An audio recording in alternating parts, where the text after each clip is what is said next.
আমাদের বাড়িতে এই ধরনের অনেক পুরনো জামা কাপড় কাপড়ের টুকরো থেকেই থাকে। দেখা যায় এই ধরনের কাপড়ের টুকরো বা পুরনো জামা কাপড় আমরা কোনো কাজেই ব্যবহার করি না। চুড়িদার, নাইটি বা পুরনো গেঞ্জি, প্যান্ট এই ধরনের কাপড় দিয়েই আমরা তৈরি করে নিতে পারি খুব সুন্দর বাস্কেট, যেটা আমরা আমাদের রান্নাঘরে, ডাইনিং টেবিলে, এমনকি বাচ্চাদের পড়ার টেবিলেও ব্যবহার করতে পারি। এখানে দেখুন আমি কিছু কাপড় নিয়ে নিয়েছি। সবার প্রথমে কাপড়গুলোকে এইভাবে ভাঁজ করে নিচ্ছি। তারপর কাপড়টাকে আমি এইভাবে ছোট টুকরো করে কেটে নেব। ছোট টুকরো করে আমাদের এইভাবে সরু সরু করে কিন্তু কেটে নিতে হবে, বেশি মোটা করা যাবে না। আর এখানে আমি দু কালারের কাপড় ব্যবহার করছি, তাহলে কি হবে, যে জিনিসটা তৈরি করব দেখতে বেশি ভালো লাগবে। সাদা কালার আর কালো কালার দেখুন আগে থেকে আমি কাপড়ের টুকরো কেটে নিয়েছি। এবার আমরা কিভাবে জয়েন্ট করব, কোনো রকম সেলাই বা কোনো রকম কাটিং করার কিন্তু এখানে প্রয়োজন নেই। সবার প্রথমে দুটো কাপড়ের টুকরো এইভাবে আমাদের একসঙ্গে রাখতে হবে, ভাঁজ করে নিতে হবে। তারপর ছোট্ট করে একটি কেটে নেব। তারপর কি করব, এই যে দুটো কাপড়ের টুকরো দেখুন কেটে নিয়েছে, একটি কাপড়ের টুকরো আরেকটি কাপড়ের টুকরোর উপরে একসঙ্গে এইভাবে রেখে নেব। তারপর যেখানে কাটিং করেছি সেই অংশ থেকে এইভাবে আমাদের বের করে টেনে নিতে হবে। তাহলে কোনো রকম সেলাই কাটিং ছাড়াই খুব সুন্দরভাবে জয়েন্ট হয়ে যাবে। এইভাবেই সব কাপড়ের টুকরোগুলোকে জয়েন্ট করে নেব। আর সবার শেষে সাদা আর কালো কাপড়ের টুকরোকে একসঙ্গে এইভাবে রেখে আবারও আমি ছোট্ট করে একটু কেটে নিচ্ছি।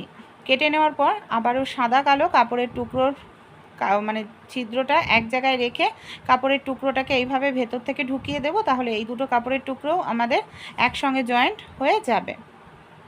কাপড়ের টুকরো এখানে আমার পুরোপুরি দেখুন রেডি হয়ে গেছে। এবার আমরা এটাকে সাইডে রেখে দিচ্ছি। আমাদের বাড়িতে এই ধরনের অনেক পুরনো কন্টেনার থাকে, জলের বোতল থাকে, কিংবা কোনো কৌটো থাকে, ডিব্বা থাকে, দেখা যায় ব্যবহার করি না, ঢাকনা নষ্ট হয়ে গেছে। আমি এখানে মিষ্টির একটি কৌটো নিয়েছি, যেটা বেকার পড়েই ছিল, ফেলেই দিতাম। তাই এই ধরনের কৌটোর দিয়েই খুব সুন্দর একটি কন্টেনার দিয়ে আমরা কিন্তু বাস্কেটটা তৈরি করে নিতে পারি। সবার প্রথমে এখানে একটি কাঁচি নিয়ে নিয়েছি। কাঁচির সাহায্যে দেখুন এইভাবে আমি 1 ইঞ্চি গ্যাপ দিয়ে সরু করে কেটে নিচ্ছি। এইভাবে আমাদের 1 ইঞ্চি গ্যাপ দিয়েই সরু সরু করে কেটে নিতে হবে। 4-5 গোল ঘুরিয়ে এইভাবে আমরা কন্টেনারটাকে কেটে রেডি করে নেব। এই দেখুন এখানে আমার রেডি করা হয়ে গেছে। এবার সাদা আর কালো যেখানে আমরা জয়েন্ট করেছি, জয়েন্টের জায়গাটাকে আমরা এইভাবে ঢুকিয়ে দিলাম। তারপর কি করব, একটি ঘর সাদা দেব, একটি ঘর কালো দেব। এইভাবে আমাদের বুনতে হবে। আর এটা বুনতে কিন্তু বেশি সময় লাগবে না। আপনারা এটা বুনে রেডি করতে 2 থেকে 3 মিনিট সময় লাগবে। তার মধ্যেই দেখবেন খুব সুন্দর একটি বাস্কেট রেডি হয়ে যাবে। যদি এই ধরনের কন্টেনার না থাকে, জলের বোতল বা কোল্ড ড্রিঙ্কসের বোতল আপনারা নিয়ে নিতে পারেন। বোনার সময় খুব একটা টাইট বা খুব একটা ঢেলা কিন্তু করা যাবে না, মিডিয়ামে রেখেই বুনতে হবে। এই দেখুন এইভাবে আমি একটা লাইন কমপ্লিট করে ফেলেছি। আবারও একইভাবে বুনবো। যে ঘরে আমরা সাদা দিয়েছি সেই ঘরে সাদা দেব, যে ঘরে আমরা কালো দিয়েছি সেই ঘরে আমরা কালোই দেব। এইভাবে আমাদের মিডিয়ামে রেখে, খুব টাইটও না খুব ঢেলাও না, ঠিক এইভাবে আমাদের মিডিয়ামে রেখে এটাকে বুনে নিতে হবে। আর এটা যখন বোনা হয়ে যাবে, কাপড় বেশি বড় একসঙ্গে নেওয়া যাবে না, তাহলে বুনতে অসুবিধা হবে। এই দেখুন আমি বেশ কিছুটা এখানে বুনে নিয়েছি, দেখতে পাচ্ছেন। এবার কিন্তু ডিজাইনটা আমাদের বোঝা যাচ্ছে। আর এইভাবে আমি কিন্তু কাপড় অতিরিক্ত বড় নিইনি, কারণ অতিরিক্ত বড় নিলে বুনতে খুব অসুবিধা হয়। তাই এইভাবে ছোট করেই নেবেন কাপড়। যখন আপনাদের কাপড় শেষ হয়ে যাবে তখন কি করবেন, যেরকমভাবে প্রথমে আমরা দেখালাম যে আমাদেরকে কাপড় জোড়া লাগাতে হবে, কোনো রকম কাটিং বা সেলাই করতে হবে না। দেখুন আমি দুটো কাপড় আবারও নিয়ে নিয়েছি, এইভাবে একসঙ্গে রেখে কিছুটা কাটিং করে নিলাম। তারপর আমি এইভাবে ছিদ্র দুটোকে একসঙ্গে রেখে এইভাবে জুড়ে নেব।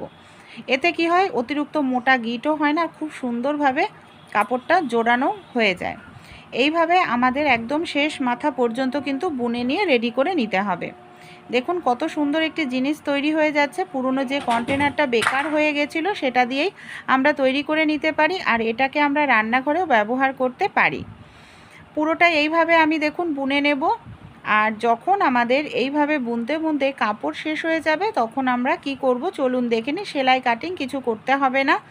এখানে আপনারা চাইলে আরও কালার কিন্তু এখানে দিয়ে দিতে পারেন। আমি এখানে দুটো কালার ব্যবহার করেছি, আপনারা চাইলে 4 কালারেরও দিয়েও তৈরি করে নিতে পারেন। আর দেখুন কত সুন্দর লাগছে ডিজাইনটা। এখানে আমার কিন্তু দেখুন অনেকটাই পুরো বোনা হয়ে গেছে, আর সামান্য একটু অংশ বাকি রয়েছে, সেই অংশটুকু বুনে নিয়েছি। এবার আমরা কি করব, যখন কাপড় শেষ হয়ে যাবে ভেতরের দিকে এইভাবে ঢুকিয়ে দেব। কোনো কিছু সরু কিছু দিয়ে, কাঁচি বা বাতসুই দিয়ে এইভাবে আমাদের মুখটাকে ভেতরের দিকে ঢুকিয়ে দিতে হবে, তাহলে আর খুলবেও না।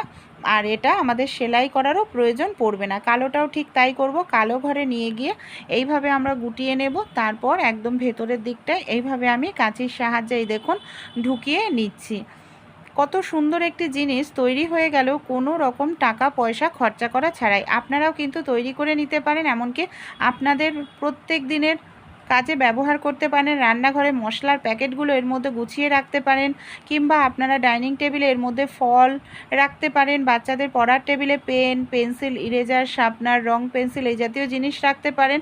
এমনকি ওপরের দিকটাও দেখুন কোনো রকম ধার নেই। আর যদি আপনারা বোতল দিয়ে তৈরি করেন ধার ভাব থাকে। আয়রনটাকে গরম করে নিয়ে একটুখানি আয়রন দিয়ে একটু প্রেস করে দিন, তাহলে দেখবেন একদম স্মুথ হয়ে যাবে। আইডিয়াটি কেমন লাগলো অবশ্যই কিন্তু কমেন্ট করে জানাতে ভুলবেন না। আর যদি ভালো লেগে থাকে আপনারা নিজেরাও একবার বাড়িতে পুরনো জামা কাপড় দিয়ে তৈরি করে দেখুন। আপনাদের বন্ধুবান্ধবদের সঙ্গেও এই ছোট্ট আইডিয়াটি অবশ্যই একবার শেয়ার করুন।